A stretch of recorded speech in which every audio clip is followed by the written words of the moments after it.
Well, are you seeking? Are you seeking that something good? Are you feeling stagnant and stuck? Are you feeling that call that there is something better, something more, some more good in your life, that wonderland that we want to experience in our lives?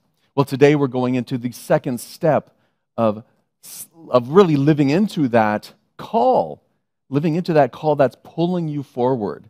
Last week we began with the idea of claiming it. The idea that there is good in our lives right now and we should claim it, because so often people tend to look at life, they look at their tasks, they look at the challenges, they look at their things to do in their relationships as needing something more, right? Something more shiny, something more brighter, something more money, a better job, perhaps a little less of complaining, something like that. We're always looking at it through the perspective of lack and limitation. And so we know by the fifth principle and by our practice of the principle that when we look at things from that perspective, from a lack perspective, that's what we see and experience and create. We create our own stagnation. And so our first task last week was to claim it, to claim our good. To look around the world, to look around your life, and to see where there is good, where there is God, where's the evidence of Spirit in your life. And to really do it intentionally, so that when we begin our day, we first begin it with that lens, that consciousness of good exists. We claim it for ourselves. We claim our spiritual inheritance, if you will. And when you begin that day, now your lens is looking for more good. You're looking through the lens of good, and you're attracting and you're creating, and you're being a part of life that way by claiming your good. Now, I'd like you to take just a moment to kind of anchor yourself into that. Take just a moment to think about something that you're truly grateful in your life. Something that brings you a felt sense of appreciation and gratitude. That you can feel it in your heart. You can feel yourself opening up. You can feel your shoulders drop as the tension drops, and just allow yourself to sink into and claim this good in your life. It might be a relationship. It might be someone special in your life, or a dear pet, or it might be an experience that you've had in the past that you recall that brings you great joy. Maybe it's something that you have, or some item that reminds you of your good. If you can't think of anything, just focus on your breath and realize that your breath is a gift. That Spirit is breathing you right now. So just take a moment to bring that sense of goodness to life and to claim it. And see if you can feel that sense of gratitude well up within you. See if you can feel that energy emanating from you in this present moment. Because that's where we want to begin, from that spot. And now we're coming to the second step, which is to explore it. To explore all that life has to offer for us. So as we come to this idea, think about exploring like perhaps a bookstore. I know that was the cover as you saw it. That's the new Unity Palo Alto bookstore. And I can't wait for you to be back here to explore it. I remember when I was younger, 10, 30 years ago, I used to love going to the bookstore. Tiffany and I would go, and we would, search through the CD section. I don't know, does anybody remember what CDs are? All of you young folks may not know what a CD is. I feel like I'm on the other end of the Wedding Singer movie. We would look through the CDs, we would look through books, and it would just be a time of exploration. I don't even know if there are bookstores anymore. Are there? Are there bookstores anymore? There's nobody here to answer me.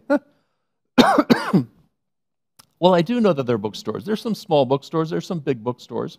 In fact, we were on our vacation to Hawaii just before we were coming home. My son Ethan wanted to get a new book so he could read it on the plane. Hang on. Whew.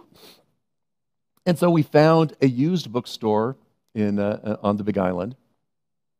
And we went in there, and I was brought back to that time of exploration, of looking at, look at all these great books that I've read in the past. I wonder what new is here. And of course, Ethan is like right on it. He picked up 2, and he's like, okay, these are the 2. I'm ready to go. I'm like, I just started. So we went on our way. But remember, what in your life do you love to explore? Maybe it's a bookstore. I like to explore the hardware store. I don't know. That's just me. I also love to explore tide pools. The tide pools at Half Moon Bay are teeming with life, just so beautiful. I love to get down there and just explore it. Maybe it's a trip that you're planning, that you want to go and explore a city, or a trip you've been on that you loved exploring the different avenues, the different alleyways, the different areas to eat, and how that made you feel, exploring life. And so that's the feeling that we want to generate within us. Think about when you were a kid. Everything was an exploration. A new toy was an exploration. The park just around the corner was an exploration. You got to go and explore what was happening around that area, to pretend to be something different, and just allow yourselves to open up to this idea of exploration. And so when we allow ourselves to open up to explore all of the opportunities that life has to offer, to explore the richness and the potential that we have. So now I'd like you to take a moment and think about the yeah buts. When you were claiming you're good and you're feeling the good, that yeah but started creeping in. Maybe it's a task in front of you. Maybe it's a challenge that you're up against. Maybe it's your job. Maybe it's a decision that you have to make, a relationship. There's something in your life that is up for you, that's alive in you. That isn't necessarily bringing you that sense of joy, but you want to experience it differently. Our spiritual growth is no different. Maybe it's a spiritual practice. Sometimes we think about this idea of enlightenment. Once I'm enlightened, I'm done. I'm going to transcend. But enlightenment is just the realization of our oneness with God, and it happens on a moment-by-moment basis. So become like a child, as the master teacher Jesus said as he entered into Galilee with his disciples. He sat down and they started asking questions, and he said, truly, I tell you, that unless you become like this little child, you will never enter the kingdom of heaven. And the kingdom of heaven, of course, is a state of consciousness. It's that knowing our oneness. It's that being in that idea and knowing that exists for us. And that we're a part of that idea of oneness with God, that God is in us like the ocean is in the wave. And so enlightenment is, as the late Thich Nhat Hanh would say, the ocean realizing it's the wave. That's the kingdom of heaven. And when we come from that perspective, all of life opens up for us. We experience life from such a different place. We experience it from a place of harmony and love, from compassion and self-compassion and self-worth, from a place of inner joy, allowing it to be. And so we must become and look at the world and look at our challenges through this same eye of exploration. How can I look at this job and see something different in it? How can I look at this challenge and maybe look at it from a new perspective? Maybe it's an old behavior pattern that I have. Maybe I need to change my behavior patterns. You see, the challenge with growth is that we have to change. And who wants to change?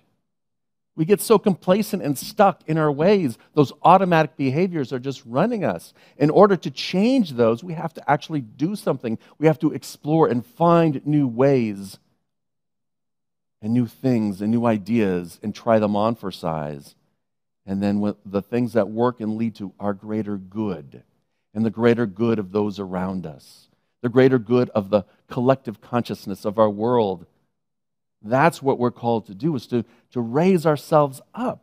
And so there are 3 tasks that I would like us to think about. So as you bring that challenge to mind, use that one challenge as we're walking through this. The first step is to try new things. Every day, try something new. If you have a challenge at work, and maybe it's a relationship with your boss or a subordinate or a colleague or someone in another department, now how can you approach that relationship different? Try something new. Try something new that's good. Not the same old, passive-aggressive sarcasm, snarkism, right? Not that path. Try a different path. Try to approach them a little bit differently. Maybe it's the mundane tasks that you have. Can you approach those tasks a little differently? Try something new. Do them backwards. Every opportunity here is for us to stretch ourselves and find the good in it and find something new, find a nugget, find a new way to experience and navigate it. We may not call it good. It may not be something that we are thinking is good in our lives, but we can navigate it in a way that moves us forward and moves us to a higher state of knowing our oneness, moves us into that state of feeling content within ourselves regardless of the situation around us, feeling that inner peace regardless of what others are throwing at you. I feel that sense of self-worth, even amongst the mistakes. Just allow that to be. So that's the first step. Try things new. The second step is when it doesn't work, let it go. Let it go. And now there's two sides to this coin. One side is, I'm trying something. Oh, it's too hard. I can't do it. I'm going to let it go. Because I'm not willing to grow. I'm not willing to expand myself a little bit more. I'm not willing to allow myself to try new things and give it a good try. So if you're trying something new, give it its due. Allow it to, run its course and see if you're giving it your all. And if it doesn't work, then let it go. There's a cost, what's it called? It's called the sunk cost fallacy. And that's the idea, because what we tend to do is people tend to continue down a path if there's been time and money and effort investing into something, regardless of the costs or the benefits. Right? This is what we're supposed to do, so we just got to keep going down that path. Regardless, we just have to keep going. Got to make it work, even though we're losing money, even though we're not reaching our full potential, even though there's something not working there, we just keep trying to do it in the same old way. Well, it's time to change. Now, some people argue that, but what if it's leading to greater happiness? What if it's leading to greater joy? Well, that's a benefit, right? That's what we're talking about. That needs to be factored into the equation. Is what you're doing giving you a sense of joy and self-worth, giving you a skill that you can apply, giving you a path that you can walk down? And if it's not, let it go. Sometimes we go to these great seminars what get us really pumped up and get our adrenaline flowing and our endorphins going, and we feel so excited, and then 2 days later we're back at work and we're thinking about, what's the next sunken treasure that I have to go to because I'm not feeling it here? Because we're not bringing what we learned in that experience into our everyday life. We're not exploring how that can work. So we really need to give ourselves the opportunity to explore it, and when it doesn't work, we let it go. Sometimes we hold on to things too long, right? It's that last jar of olives in the refrigerator that, I might, use those at some point, but, I really don't like them. But I might. We hold on to them, and we become stagnant. How often are you holding on to the old olives in your life? How often are you looking at things and saying, I might use this someday? We just become stale and stagnant. There's no flow. When we become, when we hold on to things too tight, right, there is no flow in our lives, and so our good can't come to us. We're really shutting out the good. It's like we've got this dam and this water, and it's all stagnant. We won't let it out so the water can flush it out and clean it. So it's times like that when you've given it your shot and you decide, it's time for me to let it go. It's time for me to release it.